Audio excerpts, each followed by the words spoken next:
But let's talk about the changes that have happened in competitive. First of all, your queue range has decreased. So Tyler and I cannot queue together anymore because he is in feels better. Silverland and I'm down in Iron. So I can't play I'm with up Tyler there in anymore. gold. I'm getting close to gold, Arda. I'm close to gold. I'm about to strike that 49er See you gold, later baby. up there. I'll just look up like this and be like, see ya, buddy. Goodbye. So long. It was fun while it lasted. Have fun down the iron mines, Arda. Have fun in the iron mines. I'm going gold digging. Oh my gosh. So you can't, it's only 3 ranges. So I as an Iron 1, for example, can only queue with a Bronze 1, etc. as opposed to being 6. Feels bad, man, indeed. Kills our entire friend group. Pretty much crushes it. It's over. I'm gonna have to grind harder. That's what I'm gonna have to do. Immortal and Radiant ranks now only judge you based on wins and losses outcome instead of personal performance.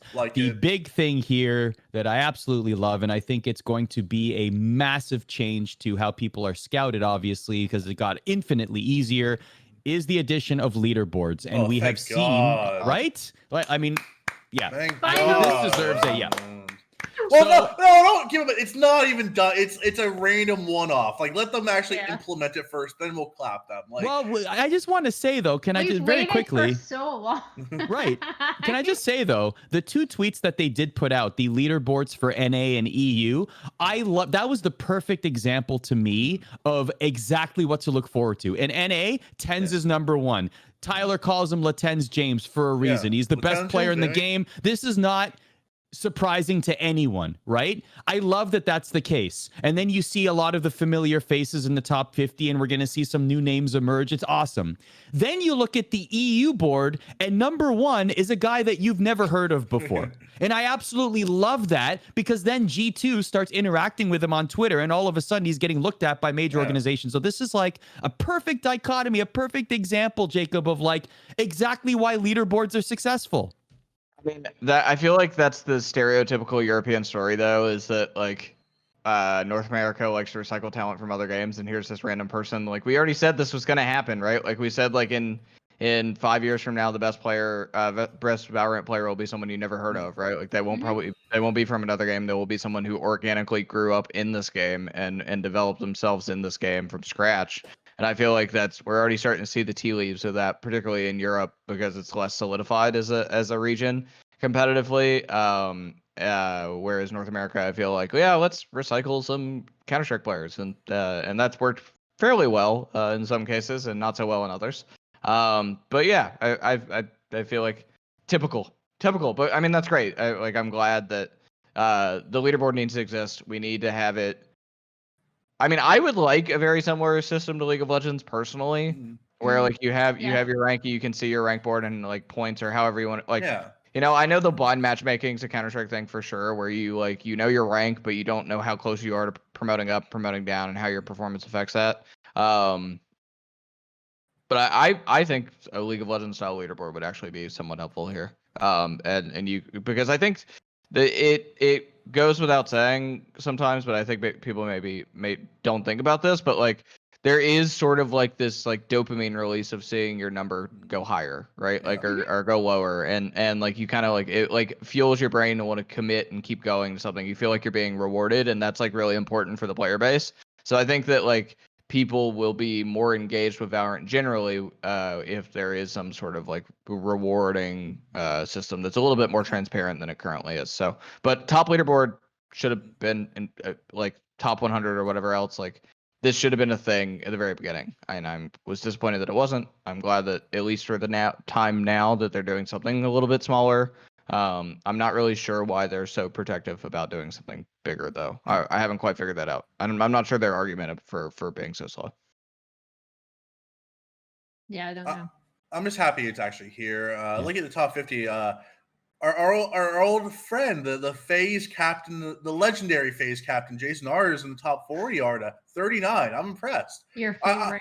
I know. I'm actually really impressed by that. Because we've had our memes of Jason R on the show. Legendary FaZe captain Jason R. 0 games, 0 losses, 0 Hall of wins. Fame FaZe Hall captain. of Fame, undefeated FaZe captain Jason R.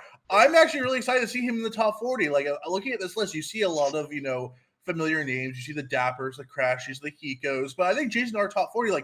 I want to see him there are so many NA orgs just throwing around money, giving teams to whatever. Like, there's so many orgs now in NA Valorant. We have over 20 now. It feels like every other day there's just a new org popping up, a tier 1 org, starting teams. I want to see Jason R on a team. I want to see him with the keys in his hand. Like, I want to see him play on a real professional team, and I want that juicy FaZe versus Jason R matchup. It has to happen, Arda. I want to see that. It certainly does. How hype would that be? Where we already have the beefs of like TSM and Sentinels and Dignitas, and all those guys are gonna, punch each other in the face when they see each other at the first, Valorant LAN. But I want to see the Jason R FaZe grudge match, the legendary FaZe captain Jason R versus his old FaZe teammates. Like, I think Jason R is a really good player, and this shows you that he is a top 40 in NA player when it comes to, rank. And I think he's quite capable of being, we've talked about on the show, like, he's not some, random streamer who turned into a pro. Like, he is a former, pretty good CSGO pro in his own right in North America. He's had some really good performances, and I want to see him on a pro team. Please, some of these orgs that are dropping, 300, 400K on rosters, give the man some keys, give him the keys to your kingdom. I want to see Jason R on a professional team going against FaZe, because that's a storyline that I'm not ready to see die. I want to see that matchup. I want to ask one question about the leaderboards, and then we'll move on to some roster updates.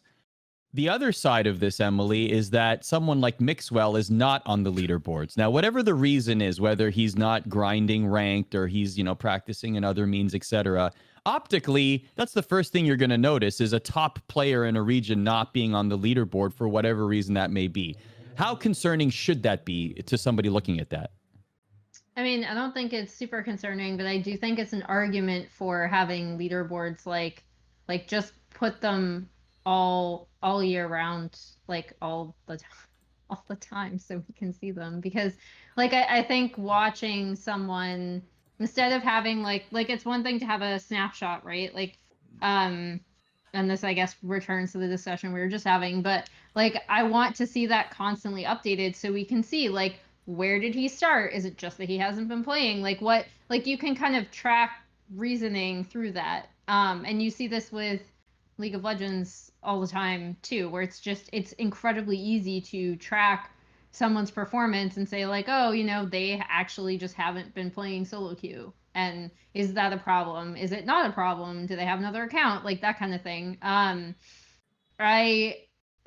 think it's more of a case for what kind of having a leaderboard that updates constantly, that is public and everyone can see, gives so much more context. Because right now, you look at that and it's it's there, but it's contextless, and unless you start asking around or seriously digging into it. So for me, it's more that than Mixwell's already washed. I think that's an extreme overreaction. If people are actually saying that, I haven't seen that, but. No, definitely not. I don't think anyone is actually saying that, nor do we think that G2 is going to be cutting ties with Mixwell, their greatest player and probably most high profile, after G2 won tournament after tournament.